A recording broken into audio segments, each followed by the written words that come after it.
Ternyata kalau kita cari hadis tentang perayaan Maulid, jangankan hadis dhaif, hadis palsu pun tidak ada. Hadis palsu pun tidak ada yang menjelaskan Nabi pernah bermaulid, apalagi hadis yang sahih. Ini yang pertama. Yang kedua, Maulid Nabi bukan tradisi penduduk kota Madinah. Kalau itu tradisi penduduk kota Madinah, tentunya sudah diriwayatkan dalam buku-buku hadis, dalam kitab Muwatta'nya Imam Malik disebutkan para sahabat dulu demikian. Oleh karenanya Maulid Nabi tidak pernah dikerjakan oleh Nabi SAW, tidak pernah dikerjakan oleh para sahabat, tidak pernah dikerjakan oleh para tabi'in, tidak pernah dikerjakan oleh para tabi'ut tabi'in, tidak pernah dikerjakan oleh 4 imam madhab. Oleh karenanya para hadirin Allah Subhanahu wa taala, yang benar Maulid adalah perkara yang bid'ah, tidak pernah dikenal oleh para sahabat dan para a'immah. Banyak pendapat ulama Malikiyah mengatakan haram, seperti Al-Faqihani dan yang lainnya. Saya lupa nama-nama ulama Malikiyah tersebut. Didukung oleh juga Ibnu Taimiyah dan yang lainnya. Ternyata kalau kita cari hadis tentang perayaan Maulid, jangankan hadis dhaif, hadis palsu pun tidak ada. Hadis palsu pun tidak ada yang menjelaskan Nabi pernah bermaulid, apalagi hadis yang sahih. Ini yang pertama. Yang kedua, Maulid Nabi bukan tradisi penduduk kota Madinah. Kalau itu tradisi penduduk kota Madinah, tentunya sudah diriwayatkan dalam buku-buku hadis, dalam kitab Muwatta'nya Imam Malik disebutkan para sahabat dulu demikian. Oleh karenanya Maulid Nabi tidak pernah dikerjakan oleh Nabi SAW, tidak pernah dikerjakan oleh para sahabat, tidak pernah dikerjakan oleh para tabi'in, tidak pernah dikerjakan oleh para tabi'ut tabi'in, tidak pernah dikerjakan oleh 4 imam madhab. Oleh karenanya para hadirin Allah Subhanahu wa taala, yang benar Maulid adalah perkara yang bid'ah, tidak pernah dikenal oleh para sahabat dan para a'immah. Banyak pendapat ulama Malikiyah mengatakan haram, seperti Al-Faqihani dan yang lainnya. Saya lupa nama-nama ulama Malikiyah tersebut. Didukung oleh juga Ibnu Taimiyah dan yang lainnya. Ternyata kalau kita cari hadis tentang perayaan Maulid, jangankan hadis dhaif, hadis palsu pun tidak ada. Hadis palsu pun tidak ada yang menjelaskan Nabi pernah bermaulid, apalagi hadis yang sahih. Ini yang pertama. Yang kedua, Maulid Nabi bukan tradisi penduduk kota Madinah. Kalau itu tradisi penduduk kota Madinah, tentunya sudah diriwayatkan dalam buku-buku hadis, dalam kitab Muwatta'nya Imam Malik disebutkan para sahabat dulu demikian. Oleh karenanya Maulid Nabi tidak pernah dikerjakan oleh Nabi SAW, tidak pernah dikerjakan oleh para sahabat, tidak pernah dikerjakan oleh para tabi'in, tidak pernah dikerjakan oleh para tabi'ut tabi'in, tidak pernah dikerjakan oleh 4 imam madhab. Oleh karenanya para hadirin Allah Subhanahu wa taala, yang benar Maulid adalah perkara yang bid'ah, tidak pernah dikenal oleh para sahabat dan para a'immah. Banyak pendapat ulama Malikiyah mengatakan haram, seperti Al-Faqihani dan yang lainnya. Saya lupa nama-nama ulama Malikiyah tersebut. Didukung oleh juga Ibnu Taimiyah dan yang lainnya. Ternyata kalau kita cari hadis tentang perayaan Maulid, jangankan hadis dhaif, hadis palsu pun tidak ada. Mohon penjelasan mengenai perkataan Imam Al-Faqihani, Maulid ini adalah bid'ah yang diadakan golongan yang malas dan nafsu syahwat, yang mengenyangkan orang yang kuat makan. Al-Hawail Fatawi, Imam Asyuti. Apa betul Ustaz? Soalnya banyak diposting orang-orang yang anti Maulid. Al-Faqihani satu pendapat. Kenapa tak pakai pendapat Al-Imam Al-Hafiz Ibnu Hajar Al-Asqalani? Kenapa tak pakai pendapat Al-Imam Al-Hafiz As-Suyuti? Kenapa tak pakai pendapat Al-Imam Al-Hafiz Abdullah Al-Ghumari? Kenapa posting satu saja? Apakah karena tak tahu yang lain? Atau karena ada sesuatu? Oleh sebab itu maka khudh ma safa da' ma qadar, ambil yang jernih, buang yang keruh. Saya tak menyalahkan Al-Faqihani. Mungkin di zaman dia orang datang maulid itu orang lapar semua, tak ada makan. Karena maulid itu memang ada 4 unsur, kata Imam As-Suyuti. 4 unsur. Pertama, ada yang baca Quran. Yang kedua, membaca maulid sejarah Nabi. Yang ketiga, menyambung tali silaturahim, tausiah. Yang keempat, ta'am, makan. Jadi di zaman Al-Faqihani, mungkin zaman itu banyak orang-orang lapar, rakus ikut. Kita tak ada. Masih banyak kue yang belum dibuka lagi.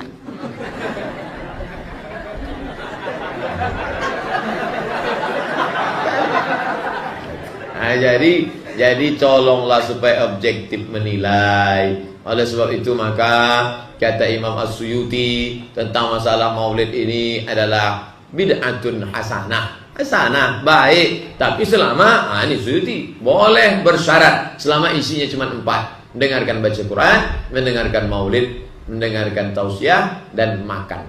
Nah, Adapun melompat-lompat, lari-lari, gendang-gendang tak tentu arah, oh, ikhtilat bercampur aduk laki-laki perempuan. Kita tak ada campur aduk, tetap pakai pagar tuh. Ibu-ibu, mana ada? Ada laki-laki satu, anak-anak lah. Tak masalah. Apa hukumnya maulid? Kita harus sepakati dulu apa itu maulid. Awas, ini penting ini. Banyak masalah yang muncul sekarang tapi tidak disepakati tentang ini. Banyak orang bahas tentang hukum musik. Hukum musik begini-begini. Begitu saya tanya apa itu musik, bingung dia jawab. Apa itu musik? Anda mesti sepakat dulu musik itu apa. Di zaman Nabi apa yang disebut dengan musik. Zaman sekarang apa yang disebut dengan musik. Ketika Nabi menyampaikan hukum musik, apa yang dimaksudkan oleh musik di situ. Kalau antum paham tentang definisinya, maka keluarkan turunan hukumnya. Maka lebih mengerti di situ. Nah sekarang maulid. Apa itu maulid? Nah, sekarang begini. Maulid atau maulud? Mana yang benar? Bukan Allah alam, harus dicari kita. Mana maulid atau maulud? Antum sibuk menilai, ini maulid tidak benar. Oh, jadi yang benar maulud. Maulud juga tidak benar. Masya Allah. Apa maulid, apa maulud? Baik, lihat. Kalau disebutkan maulid, itu waktu kelahiran. Waktu kelahiran. Awas, hati-hati nih ya, hati-hati. Ada kemarin saya lihat tulisan begitu bersemangat, Masya Allah. Panjang-panjang nulis, ternyata salah paham. Pahamnya salah. Ya. Maulid itu ulang tahun. Bukan. Bukan ulang tahun maulid itu. Bukan ulang tahun, bukan peringatan ulang tahun maulid itu. Ingat baik-baik. Kalau pakai peringatan itu pakai Id. Id, Idul Milad. Ya, hari kelahiran, peringatan hari kelahiran. Ulang tahun. Tapi kalau cuma maulid itu waktu kelahirannya. Awas, hati-hati ya, hati-hati dalam memahami sesuatu. Kita masih detil dan jeli dalam memahaminya. Jadi kalau disebutkan maulid itu waktu kelahirannya. Kalau disebutkan maulud itu artinya bayi yang lahirnya. Bayinya yang dilahirkan. Nabinya, kalau dalam konteks nabi. Jadi kalau disandingkan dengan kalimat maulidun nabi, artinya waktu lahirnya nabi. Jelas ya? Kalau mauludun nabi, maulud nabi, itu artinya nabinya. Nabi yang dilahirkan. Jelas? Saya ulang. Maulid apanya? Waktunya. Kalau maulid nabi artinya apa? Waktu nabi dilahirkan. Baik, maulud artinya apa? Nabinya. Kalau maulud nabi artinya apa? Nabinya yang lahir. Jelas sampai sini? Ah, sudah. Ya, selesai pembahasan secara bahasanya. Nah, sekarang apa hukumnya maulid nabi? Maulid nabi enggak ada hukumnya. Karena waktu lahirnya nabi, bagaimana kita bisa melekatkan hukum pada waktu lahirnya nabi? Lahir ya lahir. Jelas ya? Ustadz, apa hukumnya maulid nabi? Antum kenapa? Apa hukumnya waktu lahirnya antum? Antum lahir apa hukumnya? Kapan antum lahir? Ustadz, kapan antum lahir? 11 September. Apa hukumnya? Apa hukumnya? Apa hukumnya saya lahir? Lahir ya lahir. Jelas ya? Jadi kelahiran seseorang itu nggak ada hukumnya. Qadar Allah yang menjadikan dia terlahir. Dan dengan kelahiran itu dia punya misi dalam kehidupan. Mencari bekal untuk kembali kepada Allah subhanahu wa ta'ala. Jadi kalau bertanya hukum kelahiran seseorang, lahir ya lahir. Nggak ada hukumnya di situ. Paham ya? Hukum itu terletak pada perbuatan seseorang, bukan pada kelahiran seseorang. Ketika dia berbuat dengan aspek kesadarannya, maka muncul hukum di situ. Awas, antum pun mesti belajar tentang hukum. Jangan salah menyebutkan hukum. Hukum terletak pada perbuatan, bukan pada benda, dan bukan terletak pada waktu. Jadi ketika ada perbuatan melekat pada benda dan waktu itu, maka muncul hukum. Apa hukumnya hari kelahiran? Hari kelahiran gak ada hukumnya. Yang melekat hukum itu bagaimana menyikapi hari kelahiran itu. Itu poinnya. Paham ya?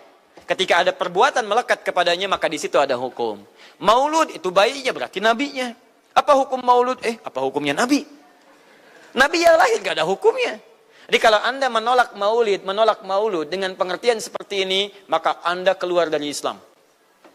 Kalau dalam hukum seperti ini, saya menentang maulid Nabi, berarti Anda menentang kelahiran Nabi SAW. Saya menentang maulud Nabi, berarti Anda berhadapan dengan Nabi, Anda musuh Nabi. Jadi kalau Anda dimaksudkan dengan kata maulud dan maulid, Anda tidak bisa menentangnya, bisanya menerima. Saya menerima. Menerima. Kenapa? Karena dalam pengertian bahasa, maulid itu artinya waktu kelahiran. Maulud artinya nabinya. Nabi Isa 600 tahun sebelum lahirnya Nabi Muhammad SAW. Perhatikan, ikutan bahagia dengan kelahiran Nabi. Sampai kebahagiaannya diungkapkan pada umatnya. Antum Nabi bukan, Rasul bukan. Maaf, tidak punya mukjizat seperti Nabi Isa. Mayat dipanggil-panggil nggak bangun, diusap penyakit makin sakit. Tuh, lalu antum tidak bahagia dengan kelahiran Nabi, antum siapa? Nabi Isa aja bahagia, masa antum bukan Nabi tidak bahagia? Dan hebatnya, ada orang bisa bahagia, nabinya belum lahir. Biasanya sifat bahagia dalam kelahiran itu setelah bayinya lahir, bukan sebelum lahir. Setiap Rasul menantikannya. Nabi Isa menantikan, masa antum tidak menantikan itu? Jadi kalau ada orang menolak maulid dalam arti waktu kelahirannya, maka dia telah ingkar pada Nabi Muhammad SAW. Dari Nabi Ibrahim sampai Nabi Ismail alaihi wassalam, ya sampai kemudian ke Nabi Muhammad sallallahu alaihi wasallam. Anda bisa bayangkan enggak? Dua orang nabi, dua orang rasul. Gelar yang pertama Ibrahim alaihissalam Khalilullah, yang paling dekat dengan Allah. Jaminan surganya ada. Nabi Ismail disebut dengan gulamun halim oleh Al-Quran, yang paling perasa, yang paling dekat dengan Allah subhanahu wa ta'ala. Dua orang nabi paling dekat dengan Allah, disayang Allah, dijamin masuk surga. Inspirasi kisahnya sampai kita ke sekarang mendoakan kepada Allah tentang maulud Nabi, sehingga lahirnya Nabi Muhammad SAW 30 generasi setelahnya. Sekarang bagaimana menyikapi maulid dan maulud itu? Saya tahu nabinya dilahirkan, nabinya sudah ada, jelas ya. Maka kemudian saya pun tahu waktu kelahirannya. Bagaimana aku menyikapi itu semua? Maka Masya Allah, Quran surah ke-11 tadi, 10 tadi, Yunus, ayat 57 sampai 58. Kalau sampai kemudian ke 58-nya, faliyafrahu. Gembira antum. Gembira, bahagia, silahkan. Ya, maksud tidak gembira, Nabi Isa gembira, kita tidak gembira. Ya, Nabi Ibrahim gembira, kita tidak gembira. Nabi yang tidak melihatnya gembira. Masa kita yang mendapatkan bagian Nabi tidak gembira? Jelas ya? Nabi yang mengharapkan hadir saat kedatangannya, gembira. Kita yang mendapatkan kedatangan beliau walaupun tak mampu melihatnya, dan kita menjadi umatnya, masa tidak gembira? Umat dulu bukan bagian umat Nabi Muhammad, karena Nabi Muhammad tidak hadir di zamannya. Gembira dengan berita kedatangan Nabi Muhammad, padahal nabinya belum datang. Masa kita yang jadi umatnya, yang nabinya telah kemudian kita dapati, walaupun tidak melihatnya, masa kita tidak ikutan gembira? Maka pertama kita mesti gembira. Maka yang kedua, bagaimana mengekspresikan kegembiraan itu?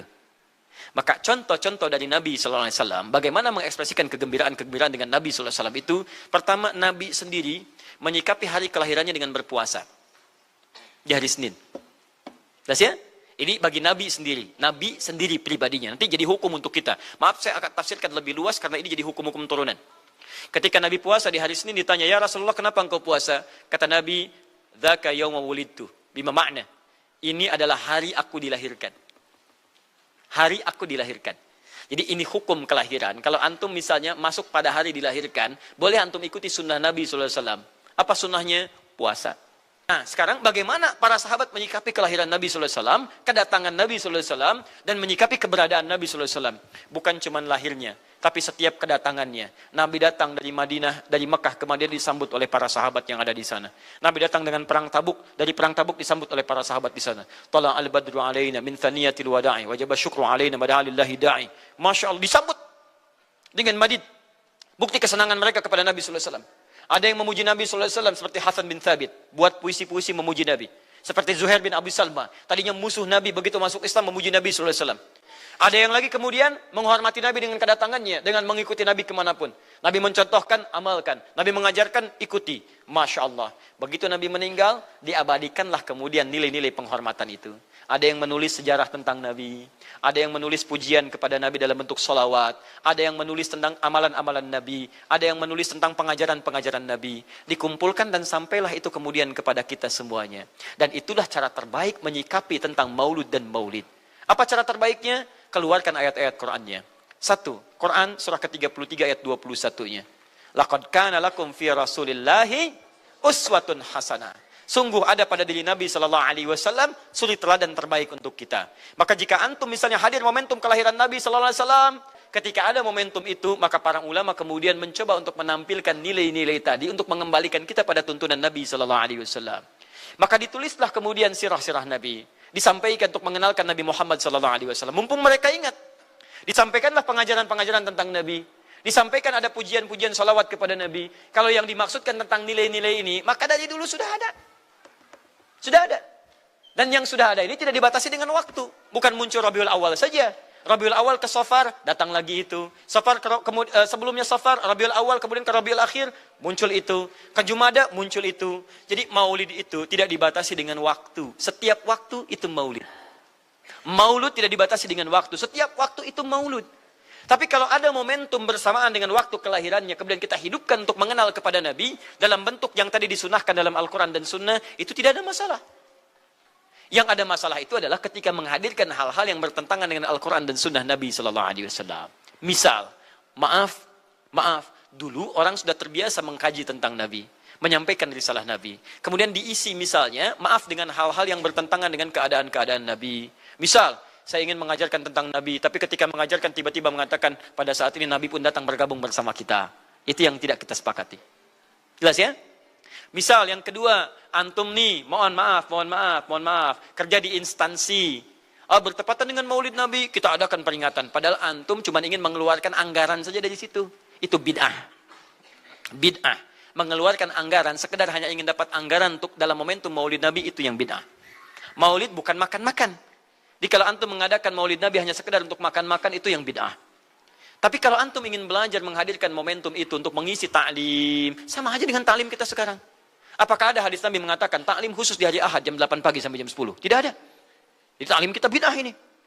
Jadi kalau antum pahami setiap yang tidak ada contohnya itu bid'ah, Masya Allah, maka akan ada banyak bid'ah dalam kehidupan. Mushaf itu bid'ah, karena nggak ada contohnya zaman Nabi SAW. Antum dari ujung kepala sampai ujung kaki itu bid'ah, karena antum tidak ada di zaman Nabi SAW. Ya, jadi jangan langsung menilai bahwa setiap maulid itu bid'ah. Bukan. Kalau momentum itu ingin diisi dengan ta'lim, ingin memperkenalkan Nabi, ingin mengajarkan syariat-syariat Islam, maka itu tidak ada masalah. Itu mengamalkan petunjuk-petunjuk ayat, bukan mengkhususkan di waktu itu, bukan. Karena ta'lim itu dibuka di setiap waktu, tapi menjadikan waktu itu untuk momentum, karena setiap orang sedang ingat Nabi pada saat itu. Das ya? Kapan lagi kita mendapati orang ingat Nabi? Maka ajarkan itu dan pesankan pada saat itu. Teman-teman, jangan cuma pada waktu ini ya. Setiap waktu kita amalkan ingatan kita kepada Nabi SAW. Makanya saya kalau diundang, Ustadz ada maulid Nabi, saya datang untuk ceramah. Untuk menyampaikan pesan-pesan terkait dengan Nabi SAW. Adapun masalah ritual-ritual saya tidak ikutan. Makanya paham, begitu saya datang pas ceramah. Saya berikan ceramahnya. Nabi begini, apa itu maulid? Allahu alam. Bukan Allahu alam, kan antum bikin spanduknya di sini. Apa itu maulud? Bukan maulud. Maulud itu begini, maulid itu begini. Ketika kita terangkan, kita sampaikan, Masya Allah. Antum tahu apa yang terjadi? Mereka mulai sholat dengan baik, masjidnya mulai ramai. Besoknya tidak ada ramai-ramai lagi. Begitu ada maulid, ceramah lagi. Ternyata ceramahnya nggak sampai maulid lagi. Besoknya ceramah lagi. Ahadnya ada waktu taklim. Dan itulah cara terbaik untuk memberikan penjelasan kepada masyarakat untuk mencintai Rasulullah SAW. Itu sebetulnya pelarangan memperingati maulid Nabi itu pelarangan yang aneh. Dan selagi itu orang ahli iman, kami tidak yakin kalau itu pelarangan murni, pelarangan maulid Nabi. Kalau memang betul ada orang yang katanya ulama lalu mengatakan maulid Nabi adalah bid'ah, mungkin dia salah pandang tentang apa itu maulid Nabi. Ini husnudzan kita. Maulid Nabi itu adalah bergembira dengan Nabi. Bagaimana mengajak orang untuk bersama-sama memperbaharui kegembiraannya dengan hadirnya Rasulullah, memperbaharui syukur. Kan disebutkan dalam Al-Quran, Qul bifadlillahi wa birahmatihi fabidzalika falyafrahu. Katakanlah wahai Muhammad kepada umatmu semuanya, agar mereka bisa bergembira atas rahmat Allah dan karunia Allah. Untuk bergembira atas rahmat dan karunia Allah itu perintah Allah. Makanya kalau seseorang mendapatkan rezeki, hendaknya dia bergembira, mensyukuri. Namanya syukuran. Syukuran rumah, membeli ayam, ya enggak? Baru sembuh dari sakit, syukuran nyembelih ayam. Kenapa? Dengan karunia Allah hendaknya kita bergembira atas rahmat Allah yang berikan kepada kita, yaitu kesembuhan, maka kita harus bergembira. Dan kira-kira rahmat apa sih yang lebih agung dari Nabi yang Allah sudah menyebutkan wa ma arsalnaka illa rahmatan lil alamin. Nah, kita itu harus bergembira dong dengan rahmat yang bernama Nabi Muhammad SAW. Adapun kita merayakan itu maknanya merayakan itu mengagungkan. Kalau tidak mengagungkan Nabi, keluar dari iman orang tersebut. Harus kita agungkan Nabi, dan Nabi kita agungkan mulai dari lahir. Dan mengagungkan Nabi memang setiap hari. Selagi setiap hari boleh mengagungkan Nabi, kenapa kalau kita milih hari untuk mengagungkan lebih besar lagi menjadi tidak boleh? Kita mengagungkan Nabi setiap hari, pagi, siang, malam. Nggak boleh putus mengagungkan Rasulullah. Kalau anda putus mengagungkan Nabi Muhammad, keluar dari iman. Cuman kan kita tidak bisa setiap saat mengagungkan dengan cara yang sama. Maka dibuatlah satu acara yang lupa biar ingat, acara perayaan maulid Nabi. Lalu apa sih di dalam acara itu? Menyebut sejarah Nabi, Disebutkan, diajarkan dalam Al-Quran, menyebut kisah Nabi terdahulu untuk menguatkan iman. Membaca sejarah Rasulullah, diajak membaca sholawat, orang berkumpul ada penceramahnya, ada sedekah, semuanya kebaikan. Dari sisi mana ada orang berani mengatakan itu bid'ah? Kecuali mereka salah faham. Jadi Anda sekarang harus sadar bahwasanya jika ada orang membid'ahkan perayaan Maulid Nabi, itu karena dia tidak mengerti apa itu perayaan Maulid Nabi, atau karena dia tidak kenal Nabi Muhammad SAW. Anda tidak terlalu pusing deh, jangan ngurusi orang seperti itu. Tetaplah Anda berjalan dengan perayaan Maulid Nabi SAW. Besarkan, kalau Anda punya duit setiap hari Anda maulidan. Amin. Setiap hari nyembelih ayam, Masya Allah. Ngapain? Maulidan. Setiap hari. Bagus.